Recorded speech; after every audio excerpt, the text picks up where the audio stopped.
अस्सलामु अलैकुम रहमतुल्लाहि बरकातहू। जमात शशु मजमून जनरल साइंस सबक आवाज़ तैयार करदा मैमुना टीचर।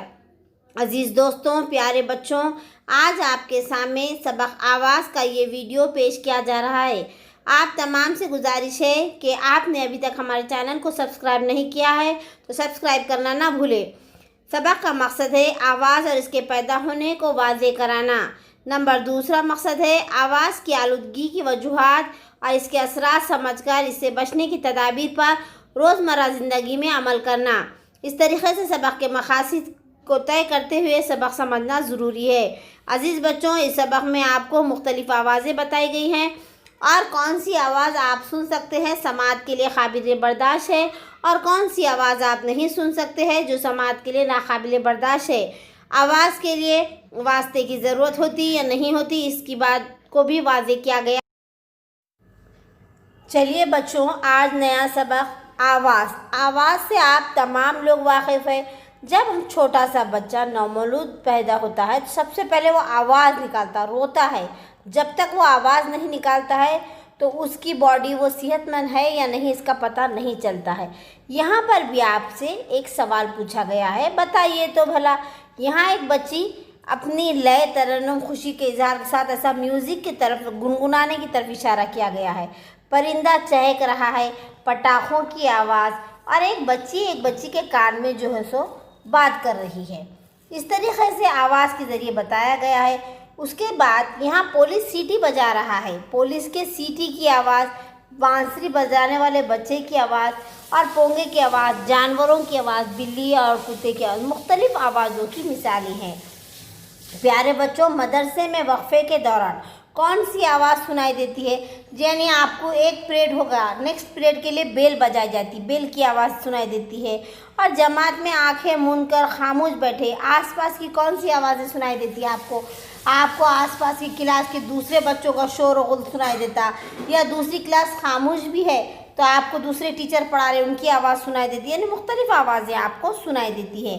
आवाज़ को साइंस ज़ुबान में सूद कहा जाता, सूद नहीं, सूद, स्वात वाव ते सूद कहा जाता। कुछ आवाज़ें बुलंद होने से आसानी के साथ सुनाई देती है तो कुछ आवाज़ें पस्त होने से इन पर तवज्जो दे बगैर हम इसे नहीं सुन सकते। यानी कुछ धीमी आवाज़ें होती है और कुछ बहुत तेज़ आवाज़ होती है। तो बहुत तेज़ आवाज़ जो है तो हमें वो कान बंद करने की नौबत आती है। हम बोलते बहुत ज़ोरदार आवाज़ होगी, बंद करो, आवाज़ कम करो। यानी हमें सुनने के लिए, हमें समाअत करने के लिए उतनी ही आवाज़ की ज़रूरत होती जितनी हम बर्दाश्त कर सकते।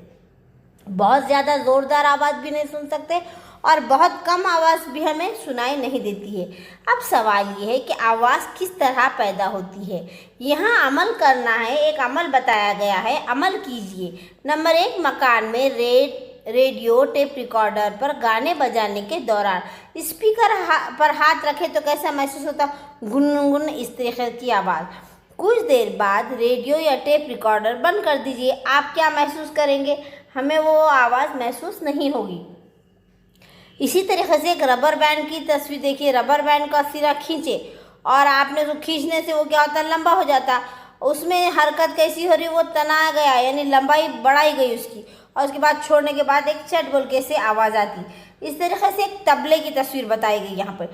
तबले पर हम ऐसा, उसके ऊपर एक पर्दा होता है, हम आवाज़ उसकी करते हैं तो हल्के से ज़रब लगाने पर भी क्या होता है, उसकी आवाज़ आती है। इस तरीके से तबले की आवाज़ पैदा करने वाली चीज़ों यानी स्पीकर का पर्दा, रबर बैंड, तबले का पर्दा, इनकी मखसूस अंदाज में जो हलचल होती है, यानी इन चीज़ों में एक किस्म की हरकत होती है। तेज़ हरकत से जो है तो एहतजाज पैदा होता है, यानी शय में इर्तियाश पैदा होता है। और जब किसी शय में इर्तियाश पैदा होता है, इर्तियाश होता है, चीज़ के मुर्तइश रहने तक हमें आवाज़ सुनाई देती है। इर्तियाश के रुकने के बाद क्या होती है, आवाज़ बंद हो जाती है। अब जिस चीज़ के ज़रिए आवाज़ पैदा होती है तो उसे आवाज़ का मंबा कहा जाता है। आवाज़ का मंबा यानी आवाज़ का मरकज़, वहाँ से आवाज़ पैदा हो रही है। सवाल ये है, क्या आप जानते हैं इल्म सूत यानी आवाज़ का इल्म, आवाज़, बाज़गश, आवाज़ का पैदा होना, तरसील और इनके असरात की साइंस को इल्म सूत कहते हैं। आवाज़ की शिद्दत की पैमाइश डेसिबल में करते हैं। जैसा किलोग्राम, ग्राम होता है ना पैमाइश नापने के लिए, उसी तरीके से आवाज़ की भी शिद्दत को नापा जाता है, उसे डेसिबल में। हमारे गले के नरखरे में मौजूद सूती रेशों के इर्तियाज की वजह से जो है तो आवाज़ पैदा होती है। नरखरे से निकलने वाली आवाज़ की सतह सूती रेशों की सख्ती पर मुनहसर होती है। इसके बाद नेक्स्ट है अमल करके देखें। पानी से भरा हुआ एक बर्तन ले हम और उसके ऊपर हल्की सी ज़रब लगाए तो उसकी आवाज़ अलग होती है, जबकि हम खाली बर्तन लेंगे उसके ऊपर अगर हम चम्मच से मारेंगे तो उसकी आवाज़ अलग होगी। आवाज़ क्यों कर सुनाई देती है? हमको आवाज़ क्यों सुने आती है? इसीलिए आवाज़ सुने आती है कि आवाज़ के मंबे की तरफ हवा मौजूद होती है। आवाज़ के मंबे में इर्तियाश होने पर इससे मुर्तसिल हवा की तह में मुर्तइश होती है। आवाज़ के मंबे से तमाम सिमतों में आवाज़ के इर्तियाश की लहरें फैल जाती है और इन लहरों को ही आवाज़ की लहरें कहा जाता है। ये लहरें जब हमारी कान तक पहुंचती है, कान में जाकर नाजुक पर्दा होता है और वो मुर्तइश होती है और इसकी वजह से अज़वी खलियात के ज़रिए दिमाग तक पहुंचता है और हमें आवाज़ सुनाई देती है। आवाज़ की इशाअत। आवाज़ की इशाअत के लिए एक अमल करना है। एक बच्चा है यहाँ पर, वो एक खाली गुब्बारा ले रखकर अगर कान के पास लगाता है तो उसे उस तरीक़े का एहसास महसूस नहीं होगा, जबकि एक गुब्बारा लिए उसके अंदर हवा भर दिया, खाली गुब्बारे से तो कुछ भी महसूस नहीं। एक गुब्बारे में हवा लिया, उसको कान के पास लगाए और दूसरे गुब्बारे में हवा भरने के बजाय पानी भरा हुआ गुब्बारा, एक हवा भरा हुआ है, एक पानी भरा हुआ, तो दोनों की आवाज़ में फ़र्क होता है। एक बड़े मेज़ की जानिब आप खड़े रहें, दूसरी जानिब दोस्त को खड़ा करें, दोस्त से कहें कि वो मेज़ पर उंगली से ज़रब लगाए। आपको कैसी आवाज़ सुनाई देगी? मध्यम आवाज़ सुनाई देगी। इस तरीके से आवाज़ की इशाअत। आवाज़ के मंबे से आवाज़ की लहरों का तमाम सिमतों में फैलना यानी आवाज़ की इशाअत कहलाता है और आवाज़ की इशाअत के वास्ते होते हैं। आवाज़ के मंबे के अतराफ मौजूद जिस शय के ज़रिए आवाज़ की लहरें फैलती है उसे आवाज़ की इशाअत का वास्ता कहते हैं। इस तरीके से प्यारे बच्चों अब हम नया लफ्ज़ है खला। खला दरअसल खाली जगह को कहा जाता है, ऐसी मुकम्मल तौर पर खाली जगह जहाँ हवा ना हो, जहाँ क्या हो? हवा ना हो, ऐसी जगह को खला कहते हैं। शोर और सूती आलूदगी। देखिए हमने आपको बताया अभी कि आवाज़ हम उतनी ही सुन सकते जितनी हम बर्दाश्त कर सकते। बहुत ज़्यादा जैसा स्पीकर की आवाज़, गाने की आवाज़, टीवी की आवाज़ बहुत ज़्यादा हो गई लिमिट के बाहर, तो हमें वो आवाज़ बर्दाश्त नहीं होती। जो आवाज़ हमें बर्दाश्त नहीं होती है वही आवाज़ की आलूदगी है, उसे सूती आलूदगी कहा जाता है। ऊंची आवाज़ करख्त महसूस होती यानी हमें बर्दाश्त नहीं होती, वो सुनने में मीठी नहीं लगती है, या आपको ख़राब लय तरन्नुम में अगर कोई गाना सुन रहे तो वो आवाज़ पसंद नहीं आती। जैसा बार बार क्लास में टीचर आपको बोलते शोर मत करो, शोर मत करो, बच्चों का चीखना, बच्चों का झगड़ा करना, बाहर चीखना, किसी मवाली का चीखना, या चोर आया का शोर होना, या किसी शराबी का चीखना, इस तरीक़े का जो शोर होता है, या कोई स्कूटर मोटरसाइकिल की ज़ोरदार आवाज़ का जो स्पीकर लगा देते हैं वो तमाम चीज़ें जो है तो सूती आलूदगी में शामिल है।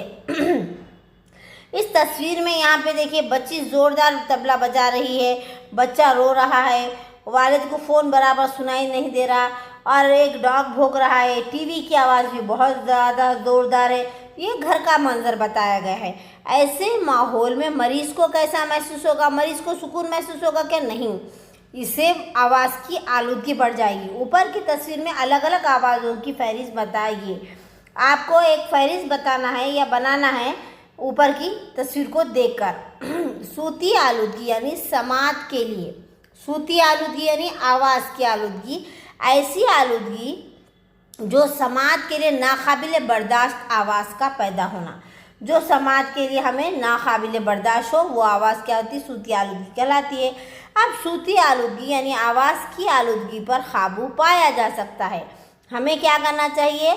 गाड़ियों के करख्त, हॉर्न ज़रूरत ना हो तो ना बजाए, घर के टीवी की या रेडियो की आवाज़ इतनी ना रखे कि वो दूसरों को तकलीफ़ दिए, बल्कि इतनी रखना चाहिए जो सिर्फ अपने आप तक महदूद हो। सवारियों की गैर ज़रूरी आवाज़ कम करने के लिए इनकी बाकायदगी से जांच करवाए। कारखाने, हवाई अड्डे, रेलवे स्टेशन, बस स्टैंड आबादी से दूर यानी मुनासिब फासले पर हो। उसके अलावा कुछ आवाज़ें हम मखसूस हों तभी दूसरों को इनसे तकलीफ़ हो सकती जो मैं कुछ आवाज़ें जो मखसूस होती है जो दूसरों को जो है तो तकलीफ़ भी देती, जैसा ज़ोरदार किसी के वहाँ शादी है, हालांकि वो गलत तरीक़ा नहीं उनके खुशी का इजहार करे, लेकिन वो मखसूस आवाज़ बाजे की ज़ोरदार रही तो हमें बर्दाश्त नहीं हो सकती।